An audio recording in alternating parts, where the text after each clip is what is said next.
Le partenaire privé assure tout d'abord la mission de concevoir et de construire l'ouvrage. Pour rappel, il a la qualité de maître d'ouvrage, ce qui fait peser sur lui de nombreuses obligations pendant cette phase, notamment en termes d'encadrement de la maîtrise d'œuvre, d'obtention des autorisations nécessaires à la réalisation de l'ouvrage, ou encore d'organisation et de coordination du chantier. Sur la base de son projet, le partenaire privé s'engage à réaliser l'ouvrage en tenant compte des exigences du programme défini par l'acheteur. Les choix opérés au stade de la conception et de la construction détermineront non seulement les coûts futurs d'exploitation, mais aussi les coûts d'entretien et de maintenance de l'équipement. En tant que maître d'ouvrage, il est attendu que le partenaire privé supporte l'ensemble des risques relatifs à l'obtention des autorisations administratives. Les autorisations administratives sont essentielles dans les projets. Leur obtention conditionne la date de début des travaux et donc au final la date de mise à disposition des ouvrages.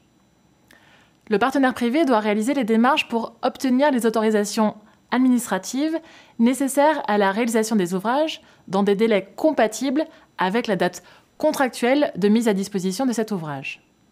Il peut toutefois arriver que la délivrance de ces autorisations soit retardée, voire refusée. Dans ce cas, le marché peut distinguer les situations suivantes. Soit le retard ou le refus est imputable au partenaire privé, du fait par exemple d'un dossier incomplet ou d'un projet non conforme à la réglementation. Auquel cas, le partenaire privé en supporte l'ensemble des conséquences, tant en termes de coûts que de délais. Soit le retard ou le refus n'est pas imputable au partenaire privé, car il est dû par exemple à la négligence des services instructeurs. Dans ce cas, l'acheteur peut accepter de partager les conséquences découlant de cette situation en traitant le retard comme une cause légitime de retard. Si au terme d'un certain délai, 12 mois par exemple, les autorisations administratives ne sont toujours pas obtenues, le partenaire privé peut se voir accorder un droit de sortie du contrat. Cette clause est souvent exigée par les banques en raison du caractère limité de la disponibilité des crédits, c'est-à-dire qu'au bout d'un certain délai, le crédit disparaît et le partenaire privé ne dispose plus des financements nécessaires pour poursuivre l'exécution du contrat. L'aménagement d'une telle clause peut être défavorable à l'acheteur, qui peut se voir contraint de mettre un terme à un contrat, alors même que l'impossibilité de réaliser le projet n'est pas avérée. Cette clause ne doit être réservée qu'au cas où il s'avère que le refus de délivrer une autorisation administrative est insurmontable.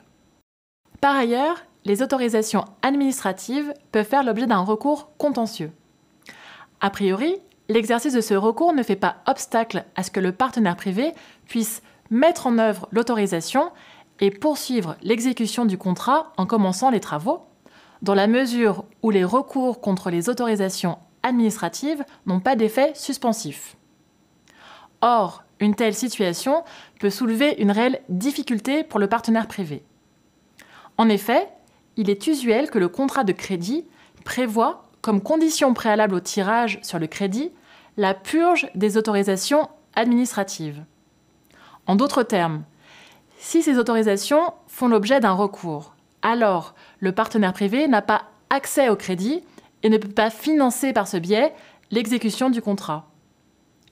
Dans le cadre d'un financement de projet où la dette est la principale source de financement du contrat, il existe donc un risque que le partenaire privé ne puisse plus continuer à exécuter le contrat en raison d'un défaut de ressources financières, alors même qu'il serait tenu de le faire en application du marché de partenariat. Il pourrait donc être en défaut au regard de ses obligations vis-à-vis de l'acheteur et encourir une éventuelle résiliation pour faute. Pour pallier cette difficulté, l'acheteur peut accepter la suspension du contrat pendant la période de recours, laquelle serait alors soumise au régime des causes légitimes de retard, ou il peut accepter la mise en place de mécanismes permettant aux partenaires d'accéder au crédit en l'absence de purge des autorisations administratives.